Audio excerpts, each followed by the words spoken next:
free to go to the hack pack and maybe open up some of the links that we'll need. One is the Notion at the bottom that has all the workshop material.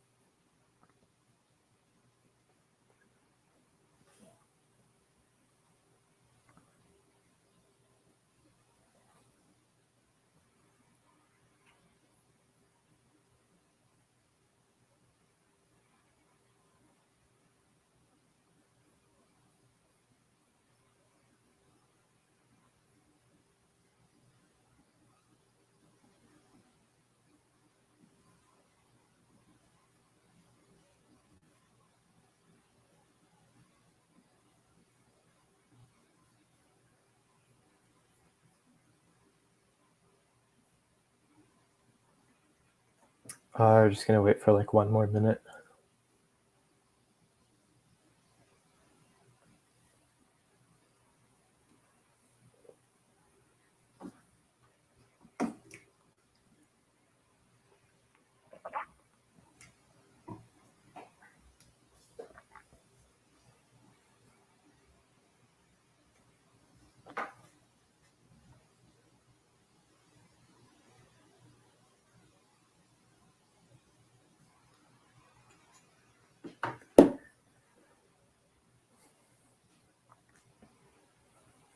All right, let's get started. So this is the Intro to APIs workshop, and today we're going to build a simple book collection API in Python using Flask and SQLite. So the goal for today is to create a complete backend that you can use for basically any app, you can repurpose for any app, including your submission for Hack the North if you would like. We're going to cover networking protocol basics regarding HTTP, and we'll also teach you to work with JSON data. You'll also learn some hard skills such as Python programming, Flask, and SQL. All you need is basic programming skills like functions, variables, objects, and a web browser. Our IDE will be Repellent, so you won't have to do anything else outside of your browser. Let me introduce myself. I'm Jayanth, or feel free to call me Jay. I'm a fourth-year computer engineering student at UW, currently on my 6th co-op. My areas of expertise include backend development and distributed systems. My hobbies and interests include cooking, PC gaming, fitness, and altcoins. So if you have any workshop-related questions, feel free to ask on the Slido, or if you want to ask me personally, you can ping me on Discord, which I have there. If you want to connect for any other reason, such as to talk about careers or anything like that, you can go to my website and find all my socials there. I also wanted to introduce Julian, who can't talk right now. He'll be moderating the chat on YouTube and Slido. Please ask questions, and we will get to all of them at the end of the workshop. So let's get into it. So the first little bit, just 10 minutes, I'm going to be going over slides and just covering some of the terminology and theory that you'll need to know for today.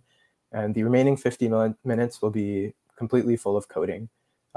So for the first half of those 50 minutes, we'll be implementing our API in Python. And then what we'll do is set up a database and then update our API to actually use that database in the second half. So some important resources slash setup that I would like you to do while I'm going through slides is just to open the source code and the Notion that has workshop material. You'll be able to find everything in the hack pack if you just go to this bottom link and click on it. It opens up this Notion. And in here, you can click on all these dropdowns and read through all the workshop material that we'll go through. Just in case you fall behind or you get a little bit bored with some parts during the live stream, you can always refer to this and catch up or skip ahead. Cool. And also the link to the source code is in the Notion right at the top, right here. All right. So let's just get right into it. This is kind of the modern web application architecture. Typically, you have some kind of client, for example, Instagram on your phone. You have a server that does a lot of business logic or heavy lifting. And then you have the database that actually stores data. So in the Instagram example, your app might send a request to Instagram servers. The servers will fetch pictures from a database. And then the server will send a response back to your client application running on your phone, so you can actually see the pictures that you have open on Instagram. So the first bit of terminology is the term API. What does it mean? Application Programming Interface.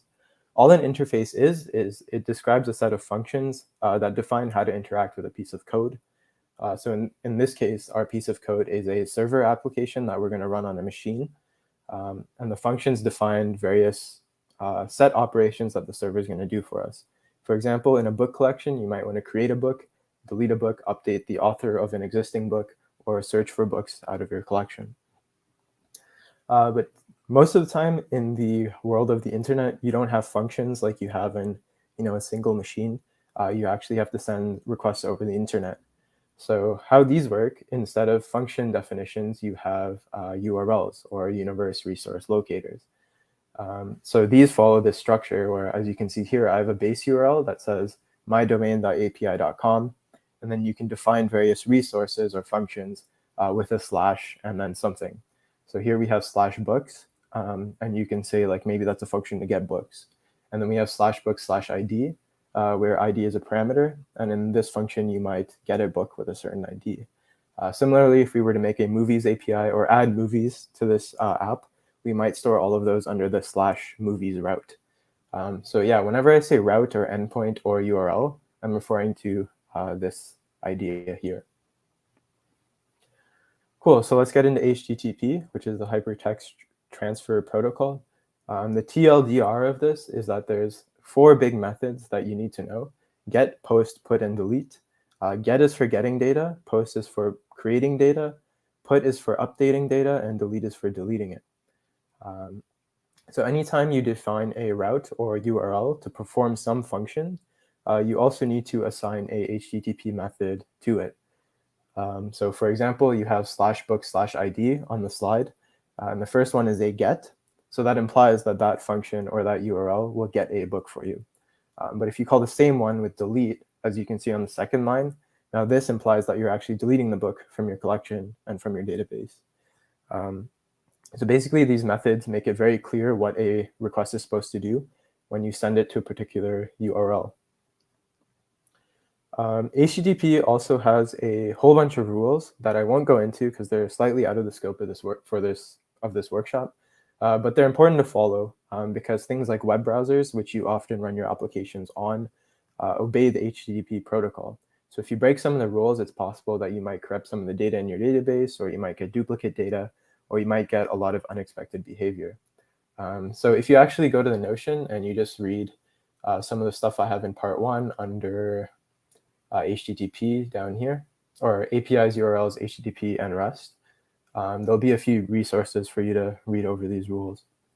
And I found a summary chart on the internet, and I put it on this slide for you to reference. Another important part of HTTP is our status codes. Basically, whatever's in the 200s means success. Well, technically, I guess 100 can mean success as well. But the ones that you want to pay attention to are from 300 to 599. Sometimes while you're coding, you might try to send a request to your app, but you might get some weird error. So all you need to do is just take the 3-digit error code and Google it. And that, more often than not, gives you a clue as to like where your bug is. And it's super useful for debugging. REST is also outside of the scope of this workshop, but I just included it in here because every employer in the world, or like company that builds HTTP APIs, will follow it. It's basically a set of good practices that keep your API very organized. It keeps your code organized and minimal, and it leads to like a high level of developer efficiency. And again, in the Notion, there's some resources for you to read about REST. And yeah, so that's the entire introduction. That was about 7 minutes, so I think we're on track. We can get into coding. So for the next 5-ish minutes, we're going to do some setup. Since we are using an IDE in the browser, there's minimal setup. So just believe in me that it'll be fast. So the first thing you need to do is go to replit.com, which is replit.com. And there's also a link to it in the hack pack. And I need you to just log in or sign up. I'll log in because you can actually log in with Google, GitHub, or Facebook. So just with one click, clicking on GitHub, because I'm already logged in, I can open it up here. So I'll just give everyone like 30 seconds to do that. And meanwhile, I'll just take a glance at the questions. Where can we access the slides /can we? So I won't do this very often, but just because there is a pause here for you to log in, I'll look at the questions. The hack pack should be available somewhere. Maybe Julian, if you could like paste a link to it or paste a link to the slides in the chat, that would be good. And yeah, you just want to click like here on the bottom, and this opens up the Notion. And then everything you need is in here, including the source code. And if you just click on this widget, you can open the slides.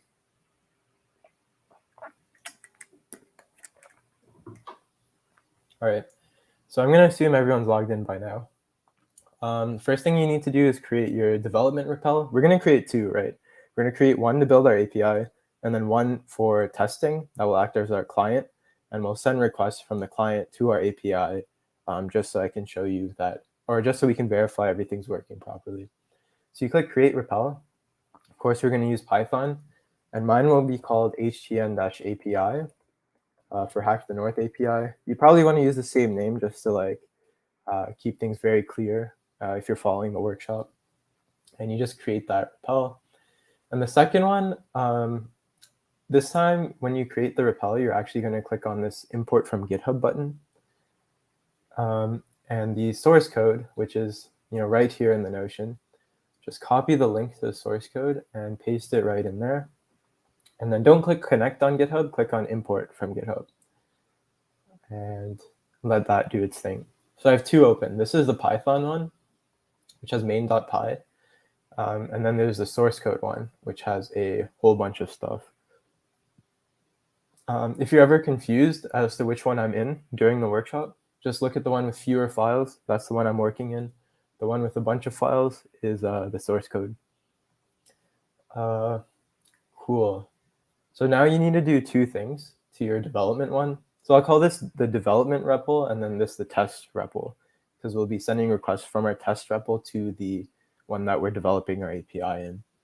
So in the in the test REPL, I need you to copy these two bottom files, poetry.lock and pyproject.toml, into the development REPL.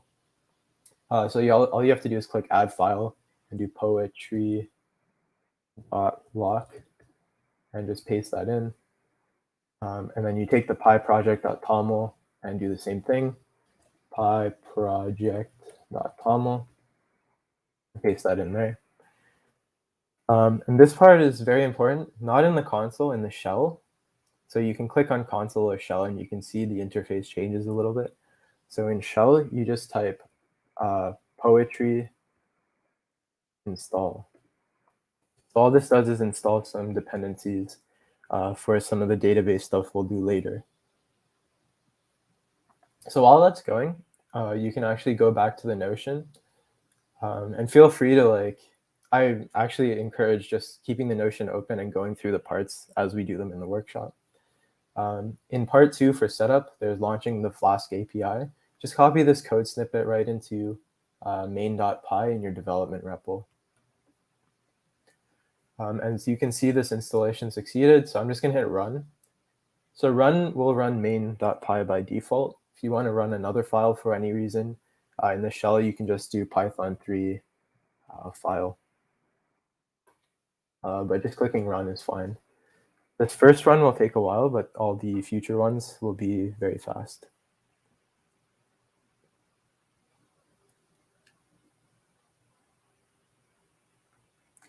Someone asked if we're going to follow REST principles. Sure, I can repeat this part. So it's in the Notion as well. So right here under part 2 with the REPL section, you want to copy the pyproject.toml and poetry.lock into the development one. So here's the source code. There's these two files on the bottom. Just literally Command A, Command C, and then create these files here and paste it in. And then once you paste it in, you click on shell, and then you just run poetry install. And these same instructions are right here. And then when it's finished installing in the shell, you see this, you can just click the run button on top. Right now mine says stop, but if you click run, it runs and looks like this. All right.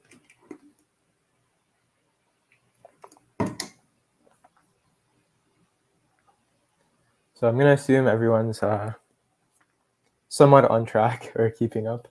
So I'll continue. If you're not, let me just explain some of this. So on the first top line, we have some imports. Don't worry about those because I'll get to each one when they come up. The second part simply creates a Flask object, which runs a server. We store it in a variable called app. At the end, we do app.run, which tells Repellent to actually deploy our app on the internet. And as you can see, it opens up this little browser window and it goes to our URL or our base URL, which is our REPL name.username.repl.co.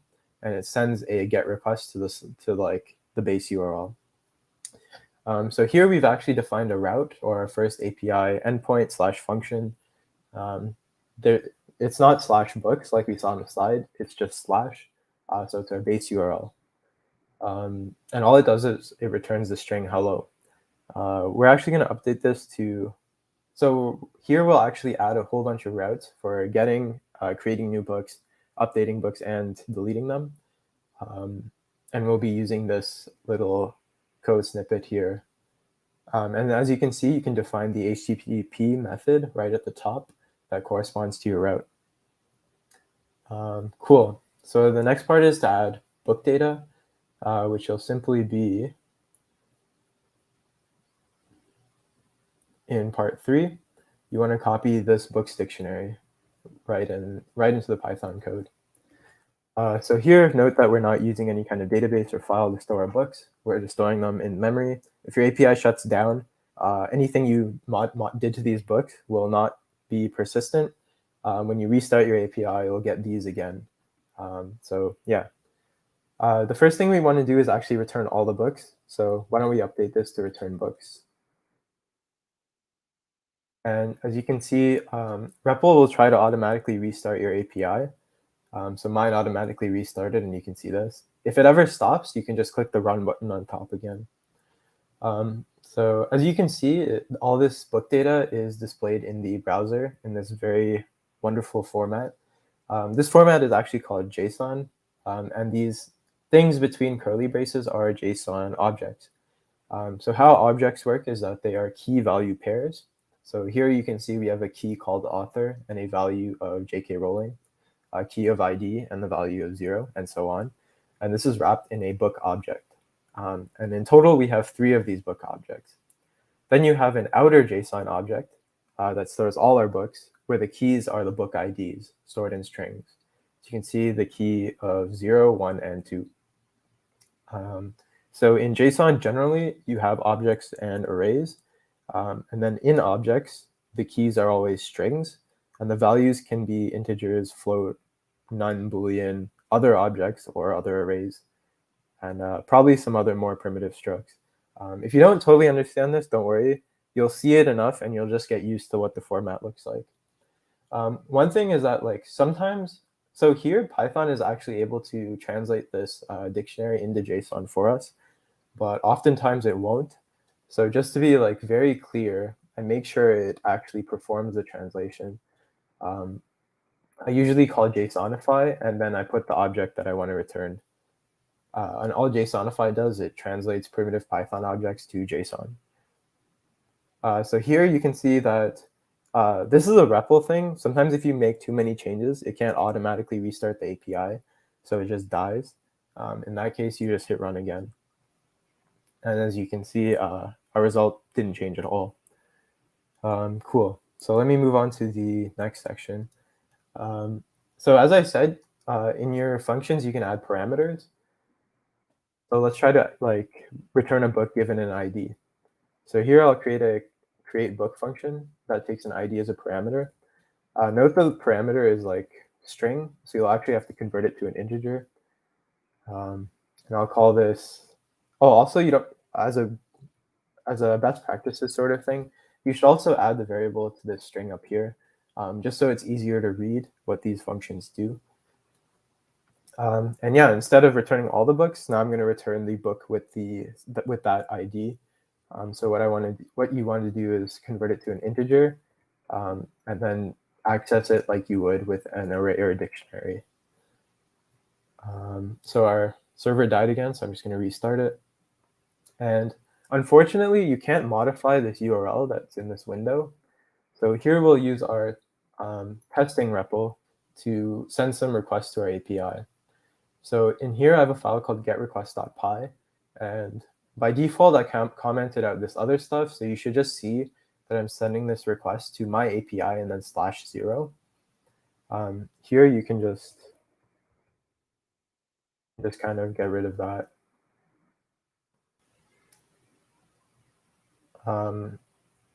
Yeah.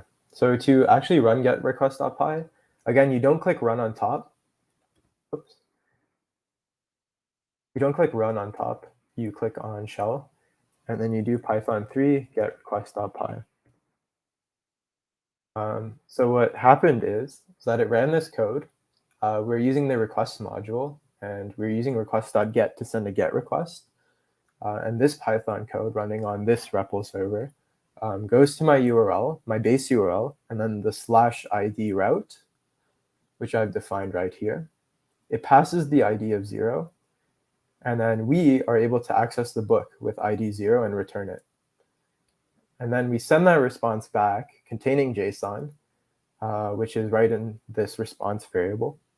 And then all I do is print it to the screen. And as you can see, we have that first book formatted with JSON right in the shell. Cool. So that's how, so this is called a route param. There's also things called query params. So how these work is I'll actually start with the test, and then I'll show you how to implement it. So if you look at the second example, here we have the /search route, and then with a question mark, I've added 2 more parameters. Max pages equals 360 and min rating equals 4. Actually, for simplicity, I'll just do max rating. So here I've actually given the name of the parameter, and I've also specified a question mark. So this is a different style than the 0, which I specified by position without a name. So the ones that are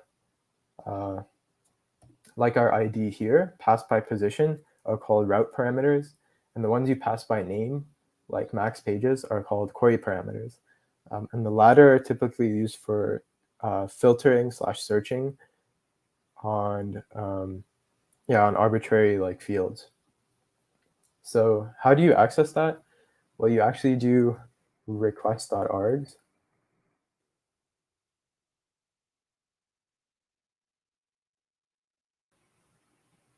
Sorry, let me just refer to my notes.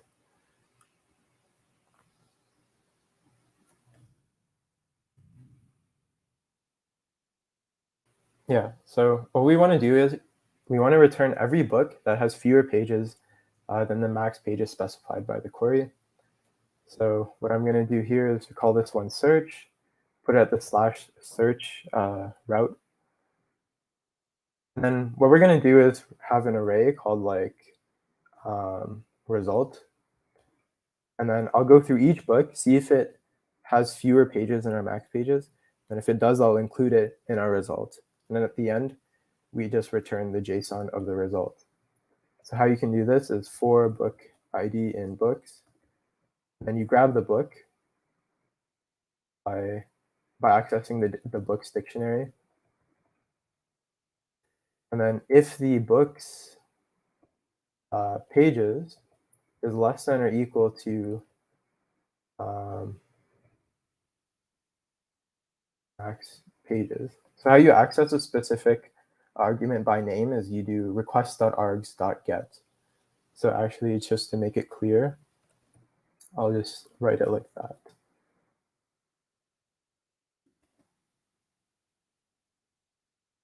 So if the book's pages are fewer than the max pages, then we include it in the result set. Result.append book. Cool, and then you just return the result. So let's try running this. Hopefully I don't have any bugs. So again, you run Python 3 getRequest.py. Cool, so there were no bugs. As you can see, we only have 2 books instead of 3. We excluded the book with ID 0. And also, as you can see in the data, we excluded the book with ID 1 because it has 398 pages. whereas the other two have 352 and 311 respectively, which are both fewer than the max pages parameter that we specified. So the TLDR of the search function is that you can pass query parameters using request.args.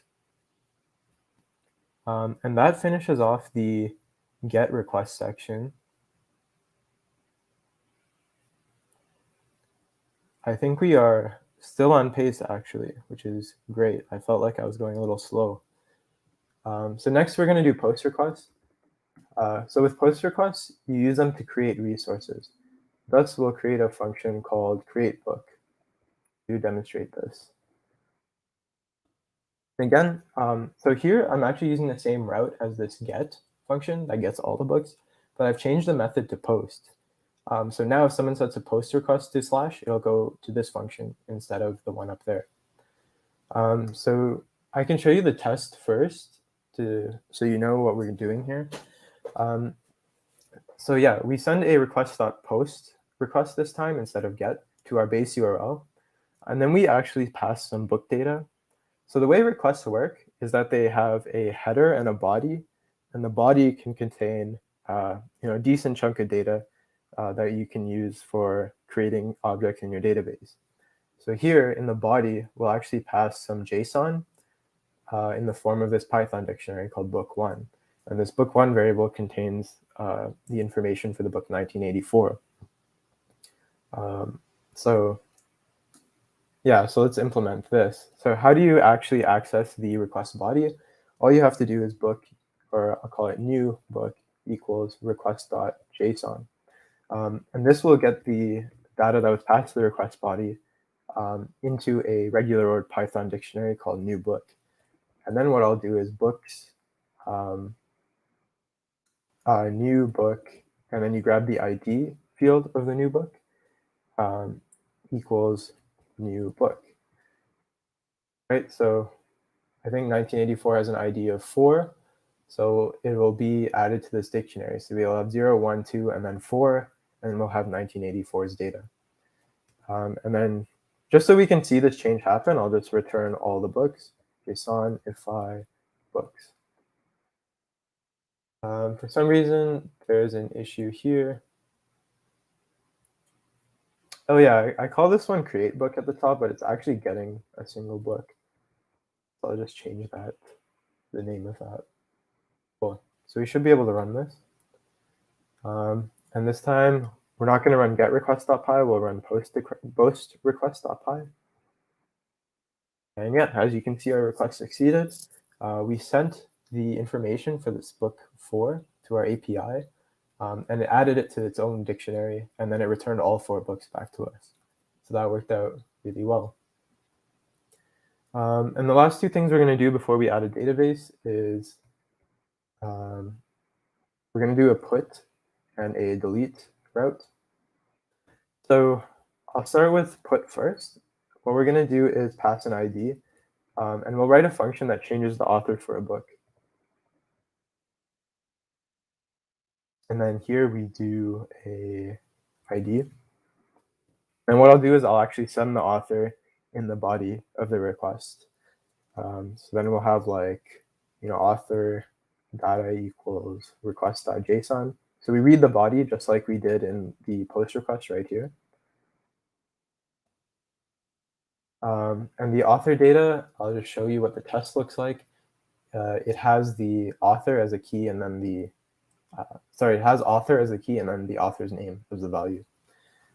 So all we need to do is books at int ID, and we modify that book.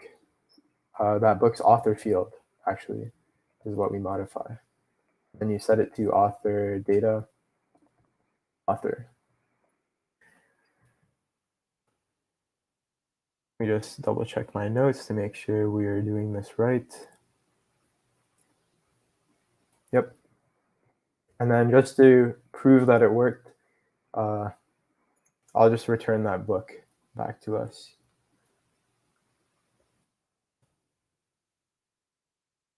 Right, so then we run our API again. This time, as you can see, because we don't have a database, that 4th book that we made disappeared because we restarted the API, so this dictionary got remade. Yeah, but anyways, this time we run put request.py, and this succeeded. So we basically sent author Robert L. Stevenson, and we replaced Robert Louis Stevenson, like we abbreviated his middle name in the book. So here we see Robert L. Stevenson. If I were to refresh this, where we get all the books, you can see that this value changed at the bottom for Treasure Island. Now, the last thing we need to do is implement delete request, delete book. So all we'll do here is pass an ID. And as you can see, the ID is the same between delete put and get book up here. But the methods are different. So we're not redefining the same route. Yeah, so each route is unique. And of course, ID is the parameter here. And then to delete from Python dictionary, you just do del, and then you do the dictionary name with the key that you're trying to delete. So int ID, ID.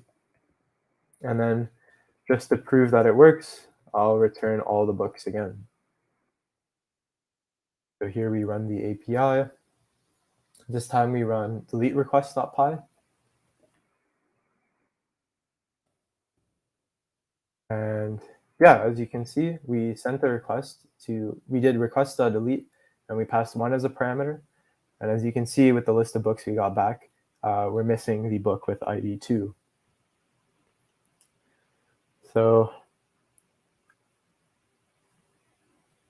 we are on track in terms of time. I'm going to give everyone like 2 minutes to catch up / ask somewhat quick questions. The longer questions I will get to after the workshop is done. So after this break, I will show you how to connect the database. We'll be using SQLite, and we will be moving on to part 6 and 7 of the workshop. That's a very good question.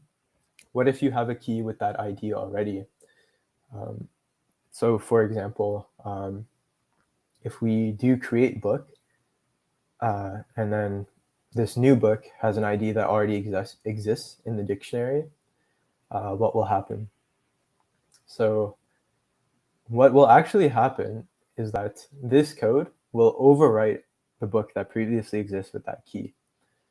So let me actually just do it since we're taking a quick break.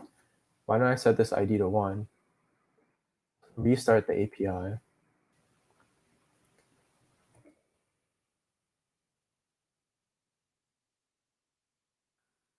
So as you can see, previously what book 1 is supposed to be is Lord of the Rings, but we actually overwrote the book with ID equal to 1 with 1984 right here. So this is like basically not the right behavior in a post request. First of all, according to HTTP, which is a protocol you should be following, you should create a new resource, not update an old one. So typically what you would do here is add some sort of error handling to ensure that the ID does not already exist. When we actually add the database, we'll actually have the database assign IDs for us, and we'll also add a unique constraint to the title of the book. So this way it basically guarantees that if you try to insert a duplicate book, the database will throw an error for us, which is another benefit of using a database.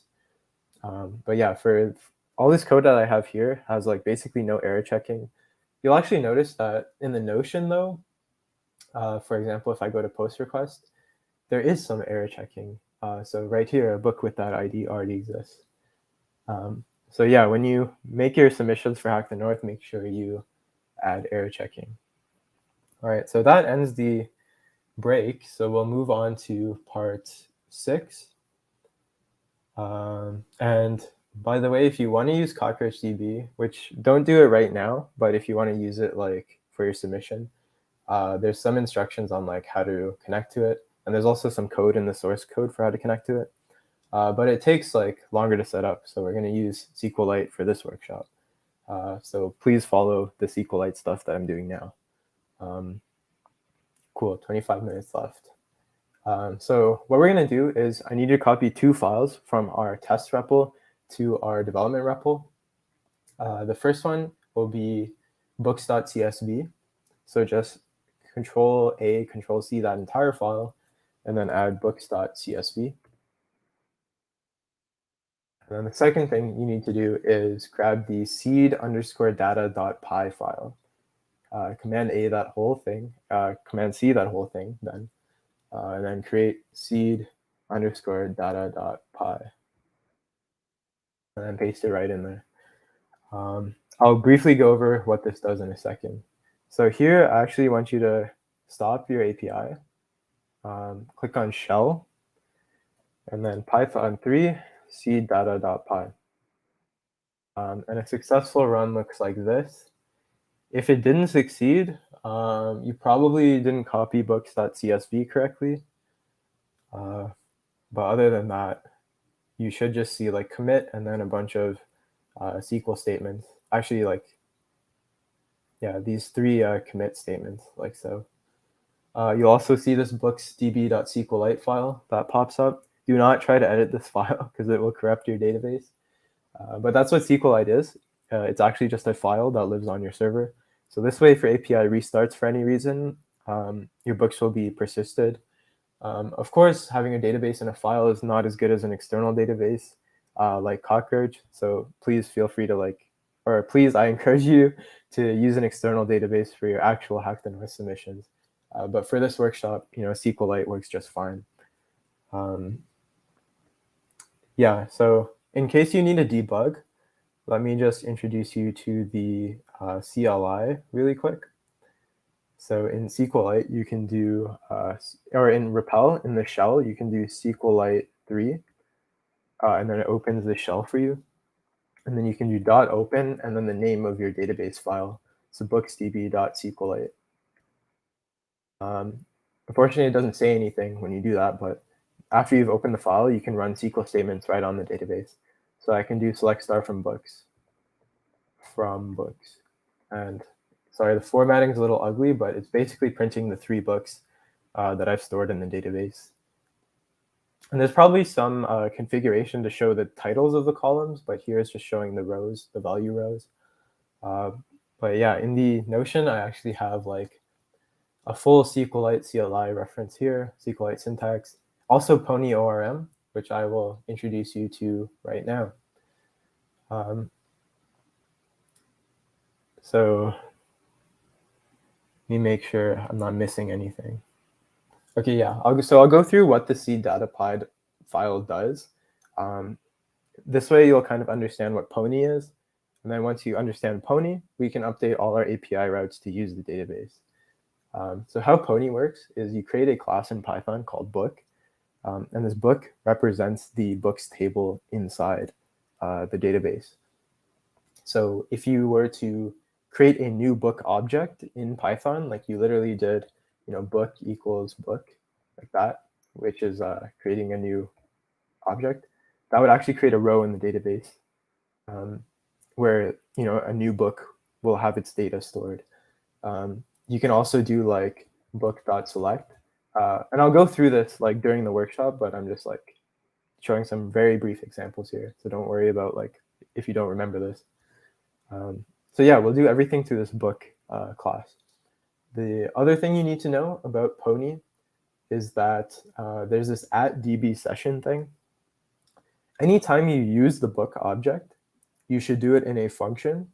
For example, here I have create book, which is a function, and here I use the book object. And you want to add @dbSession on top of that function. So if you try to use this book object anywhere else outside of a function or in a function that does not have dbSession, you will get an error. This is beyond the scope of the workshop, but what dbSession does is that it makes sure that function is atomic. It will run all the operations you do in that function in a database transaction.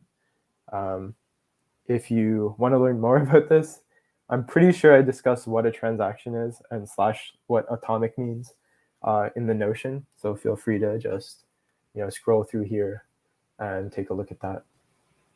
All right, so we have 20 minutes left. we're going to update our API to use the database. So the first thing I need you to do is go to our development REPL and completely delete that books dictionary because we're not using it anymore. We're using the file / our database to store books. The second thing you can do is take all of our routes and just comment them out.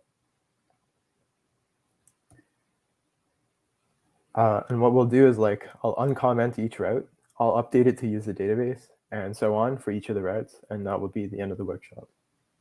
So if you did this right, you should just see app equals Flask at the top, a whole bunch of comments, and then app.run on the bottom. Cool. The final thing you need to do to just set it up is copy everything from this import at the top all the way down to generate mapping. So just to repeat, you have this first import that says pony.orm all the way down to db.generateMapping right before the create book function here. So you copy that and paste it into main right underneath app. Well, actually, you can put it above app. I don't think it makes a difference. Cool. And just as a quick check, I'm going to run the API.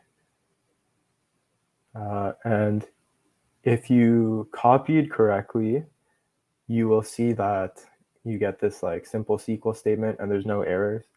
If there are errors at this point, make sure you copied from this pony.orm down to generate mapping. If you missed any of these lines, it won't work. All right, so let's get into updating our routes. So firstly, we'll start with get all books. This is a little bit complicated. So for each route, we'll actually make a helper function with the @db session decorator. This is called a decorator, by the way, when you have the @something on top of a function. And then I'll prefix all the helper functions with db underscore get books. Yeah. So how you get all books is you want to do a book in SQL, you would do select star from books. And how it works in Pony is that you take the book object and you do .select. And this select basically gives you something you can iterate over. So what you would do is for book in book.select, right? And then I'll have a result array. So what we want to do is actually convert from book object to dictionary, and then convert from Python dictionary to JSON. So in this helper function, I will convert from book object to dictionary so we can return that data. So I'll do result.append. Each book object will have a toDict method like that. Sorry, it's not books.select, it's book.select because that's the name of the class. And then we have book.toDict. And then you just return the result, which is an array of dictionaries. So in this index function, you can call books equals db get all books, and then you just return the JSON of that. So let's run our API. And as you can see, because we were able to hit the base URL and get all these books, it means we are able to use this helper function and grab all the books. Cool. So let's do our next one. Now we have get book. So of course, I'll make our helper function db underscore get book, which takes an ID as a parameter. And what you can do here is you could either use select and add a filter, or you can simply use book.get ID equals ID. So ID is like a column name. The first one is a column name, and then the second one is this value. I'll just do ID to look for. Keep it very obvious. And then of course you return the dictionary version. So I'm pretty sure as I said before, you can't use this book class unless you're in a DB session function. I'm not 100% sure, but I feel that you can't use instances of the book class either. But anyways, just like to be safe and to keep things organized, I just make sure these helper functions return dictionaries. So it's like very clear as to like what the structure of a book is, depending on where I look in the code. Yeah, so then in this get book function, you just do book equals, and then you call the helper. And then of course you convert the ID to an integer. And then you just return the JSON of the book. I'll run our API again, no errors. So back to in get request.py, we'll run the second piece of code, Python 3 get request.py, and we actually got an error. So let's just see what happened. Here we get none type has no attribute to dict. Okay, so I know exactly what happened.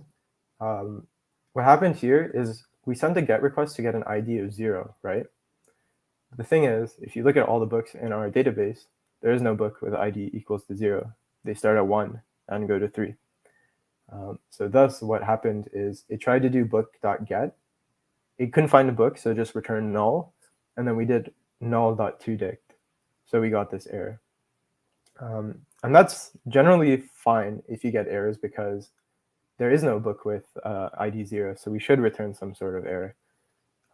But anyways, just to like show a working example, we'll put 1, and then we do get request.py. And then as you can see is we returned the Harry Potter book, which is ID 1. So yeah, that's pretty simple. The next one we're going to do is the search route. So I'll do def db search.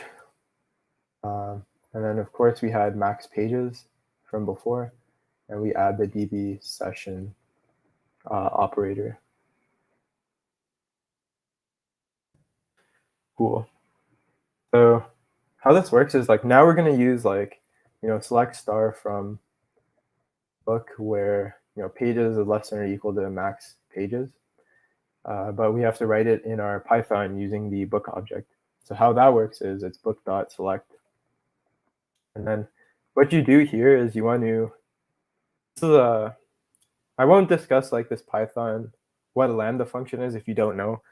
But basically you do lambda book. And then you want to return, after the colon, you want to add the filter. So it would be book.pages is less than or equal to max pages. If you want to learn more about exactly what that is, just look at lambda or anonymous functions in Python. What you're actually doing is you're mapping the books to Boolean, and then if a book maps to true, then it's included. Otherwise, it's excluded from the result set. And then yeah, just like as we did with this get all books function, you want to convert each one to a dict. So we can actually do some Python shorthand here. I can do book.toDict for book in that.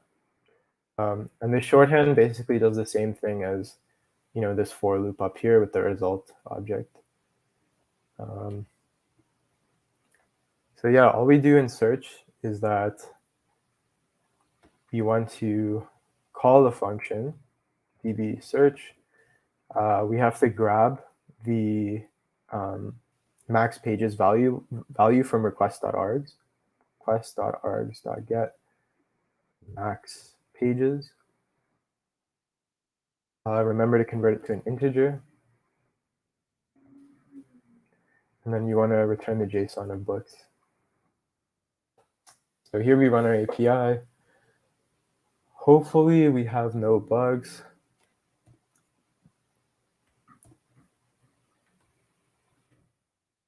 Oh, yes. All right. So yeah, we filtered out the book with ID 2, which was the middle book. And if you remember, that had more pages than 380. So it was excluded from the result set. All right, so we have 10 minutes and 3 more routes to implement. post, put, and delete.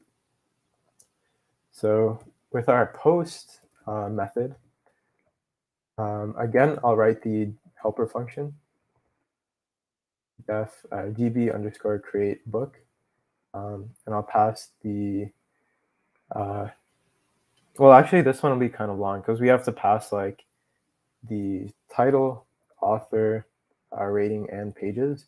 We don't pass the ID because we'll let the database create the ID for us. So to create a book, you just have to instantiate a book object. And what you do is title equals title, author equals author, rating equals rating, pages equals pages. So this creates the new book in our database, and we just want the function to return the dictionary for this new book that we made. So I'll return book.toDict. Cool.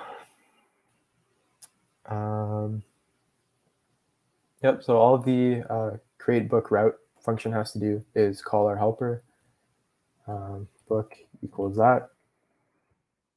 Oh, we actually have to grab the request body. So we grab the new book in a Python dictionary by doing request.json. And then you have to grab the title, author, rating, and pages from it.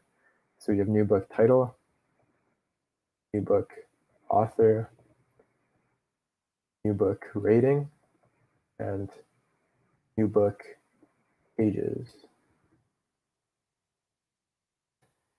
And we'll just return the new book back to the user.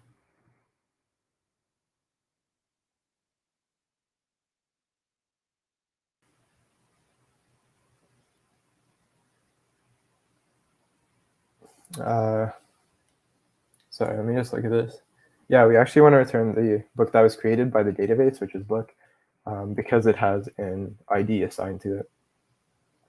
So we return the JSON of the book.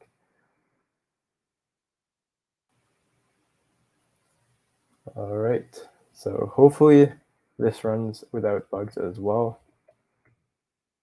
All right, so we were able to return George Orwell, 1984 by George Orwell, and the ID 4 was assigned by our database. If I refresh our index of books, you can see that 1984 is there. So because we have persistent storage, as in like our books are in a file, if I stop the API and run it again, you'll see that the new book that was created stays. All right, time for our second last request, which is put. So here we'll keep the beginning part where we grab the author data from the request body. And I'll create the helper function that updates the book in the database.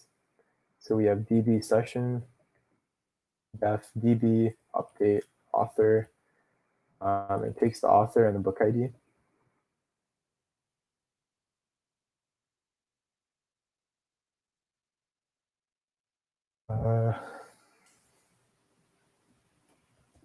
Cool. So then what you want to do is first you get the book from the database by doing a book.get with ID equals ID, just as we did in the getBook function. And then you want to modify the author by doing .author equals author. So I'll just rename these to make it clear as to what's going on, like so. And then I'll return the updated book back to the user. Oops. So I'll do book equals that, and book.author equals new author, and then return book. And all we do here is we call the helper function by doing book equals db underscore update author with the integer with the ID and the name of the author, which we can get from the author data dictionary. And then you simply just return the JSON of the book. All right, and then we can run this code. So here we want to update the book with ID 3. So in the put request.py function, I'm going to actually change it to a 3. So we change the right book.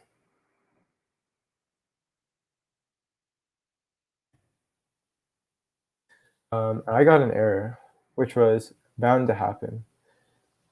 Yeah, so here we have an issue where it says object of type book is not JSON serializable.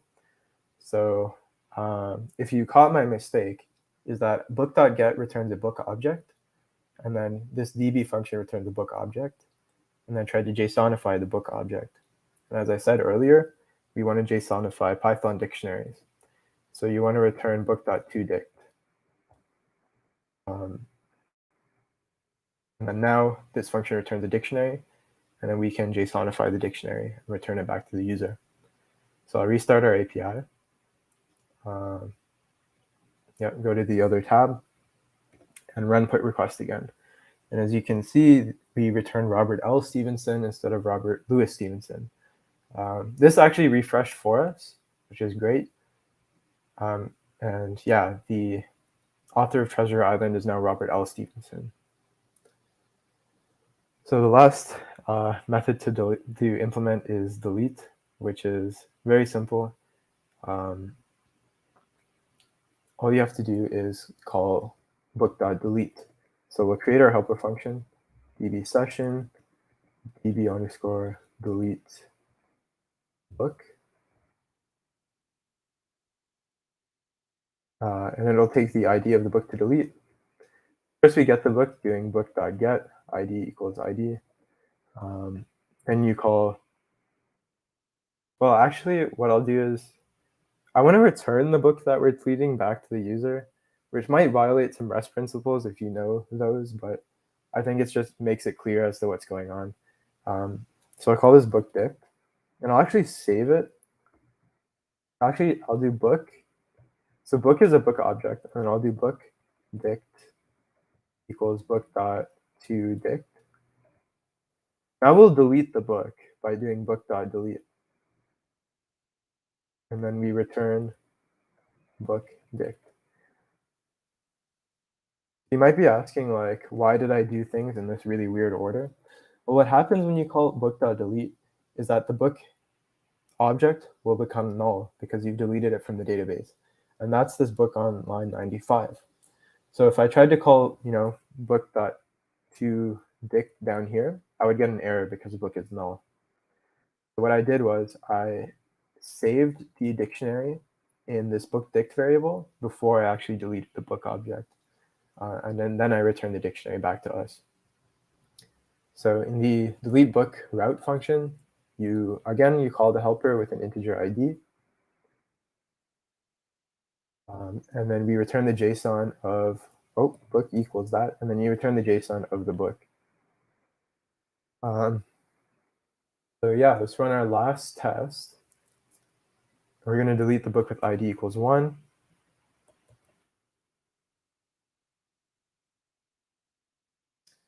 And of course, I got an error, which is totally fine.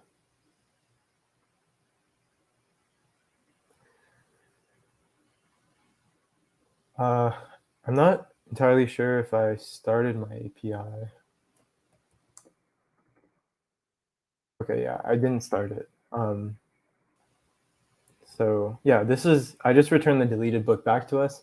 So to test if it actually got deleted, I'll refresh our index of all the books. You can see the one with ID equal to 1 is gone. The Harry Potter one was deleted from the database.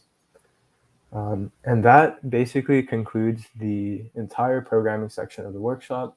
If you were to look at the source code and click on like main.py, you've pretty much implemented all this stuff that I have here. And yeah, that's pretty much it. And now it's actually time for questions. So I'll be on the Slido. If you message me any questions on Discord, I will answer like later. But right now, I'll just be looking at the questions that people asked live in the either previously during the workshop, or if you have any questions, just ask them now. I can actually pull up the YouTube in case anyone wants to ask questions there as well.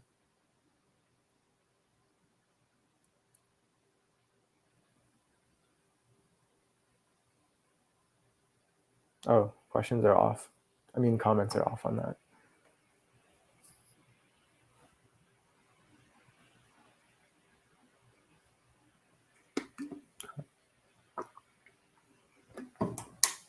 So I actually have one question in the private chat from my stream. Someone asked, could you explain how to connect the front end to this project? So honestly, I would use REPL because I think it's amazing to develop things in your browser and just not on your computer. Like when we ran this API, this URL is available to anyone. If you right now literally type this in on your computer, you would hit the API running on my browser that I just coded, which I think is like very cool and it saves a lot of work. So all I would do to create a front end is create another REPL, and of course, make a JavaScript one, use import React. I'm sure there's a front end workshop that you can refer to. And yeah, just write your React code. Anytime you need to send a request, look up how to do it in that language. If your front end is in Python, of course you would have requests dot, get or post or put, and you would send these requests to the API that you have running here, and they would work. Honestly, all these little tests that I did, they're basically like mini front end applications if you think about it that way, right? All right. What APIs have I made in the past? Probably like a lot. I remember one side project I had in like second year was a movie recommender. So like in the site, I would send a request to the backend, and I was trying to learn some like ML stuff. So once you sent the request, it would run like a recommendations algorithm. And in the app, you could also rate books that you could rate movies that you've seen before, and we'd save your ratings in a MongoDB database. So then, yeah, when you sent a request to like get your recommendations, it would run the algorithm across like all the books in the database, including against like your ratings to represent like what you've seen, and then it would recommend some movies to you. I've also like worked with APIs at work at like various companies for like getting pretty arbitrary sorts of data. Why Flask is better? Oh wait, let me go in order. Would you say the API we're designing follows REST principles? No. It doesn't even follow like HTTP principles, to be honest. Wait. So as you can see, like in HTTP, when you send a put request, the response is not supposed to have a body at all. But I still included a body just to like keep things clear in the workshop. And I'm like very sure I'm not following these in some form. Uh, yeah. If you want to learn more about REST, like there's some resources in the Notion. I do encourage it. I don't like recall all the principles off the top of my head though. So I really couldn't tell you what specifically to fix in our code, but I'm sure there's room for improvement. Why Flask is better than Node.js? Personally, I think Python is like easier to understand than JavaScript in general. JavaScript is kind of known for like having weird things that don't make sense. Um, Other than that, but honestly, like you can definitely use Node.js. I believe JavaScript uses like an event loop, and there's like no such thing as threads being blocked, which is like in theory like super efficient. I don't know, if you look at like the low level of like how JavaScript works, it's like pretty different than other languages. So I think it's cool in that way. Personally, like I'm really comfortable with Python. I use it for like interviews. I've used it at work a lot before. Um, so yeah, it was just my preference to do it in Flask. I'm sure like there's a lot of stuff in Node.js and JavaScript that you can use as well. But by the way, like if you use Flask instead of Node.js, I don't think you're losing or gaining anything. They should both have like pretty equivalent features for whatever you need to do. When have you made APIs like this, and what were you making at the time?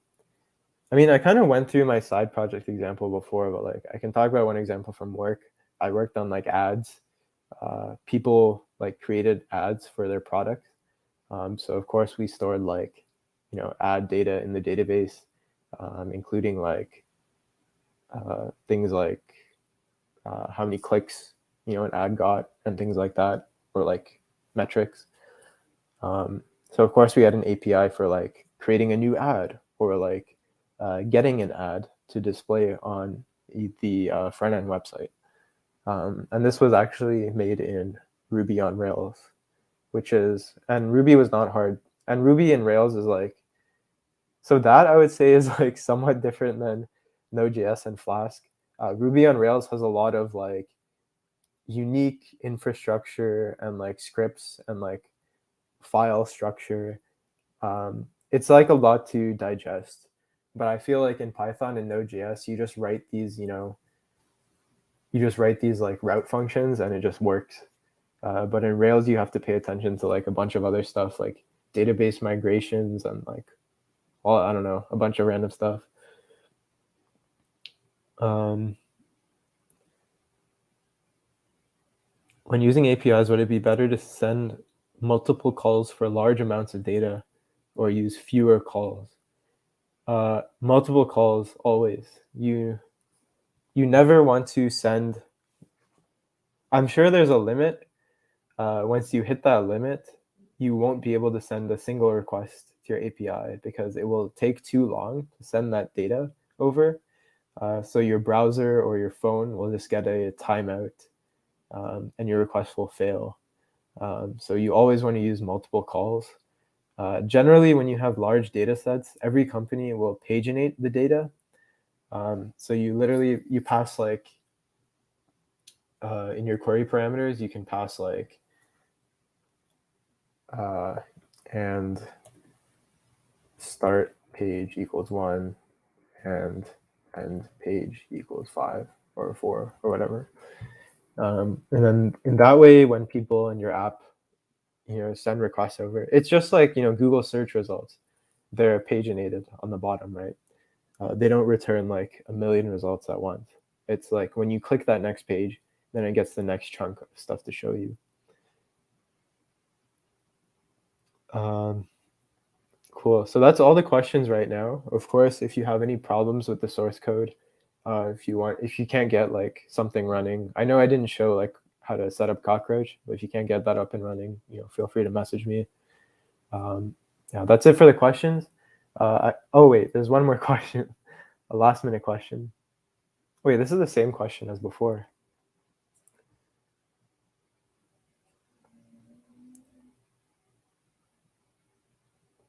Oh, what have you used Flask/Python for personally? Um, so I actually started learning Python for interviews, just because so my first instinct was that it doesn't have curly braces and you don't have to write the type for stuff. So it's literally faster to write during an interview than other languages like Java or C. And then over time, I realized Python has a lot of useful libraries for interview questions. So that's how I learned it. And then I didn't use it for school until like maybe third year. I had like 1 or 2 courses that required you to program in Python for like simulating things. And one was like a distributed systems course. Oh wait, no, we didn't use Python for that. But yeah, anyways, it came up in school a lot. And then now I actually use Python at work. I work on like a backend system type of thing. Flask, I haven't really used personally at all, to be honest. I've used it in like school clubs from time to time where we've made apps, and Python is a pretty easy language to learn, so the team can ramp up quickly, and Flask is easy to build APIs in, so we could get things done pretty fast. But yeah, that's all of my personal experience with Flask and Python. So yeah, that's it for all the questions now. I do want to just encourage everyone to fill out the poll in the Slido, which will give me some feedback, and also give Hack the North some feedback about this workshop. And yeah, that pretty much concludes the stream. Thank you for coming, and I hope you learned a lot.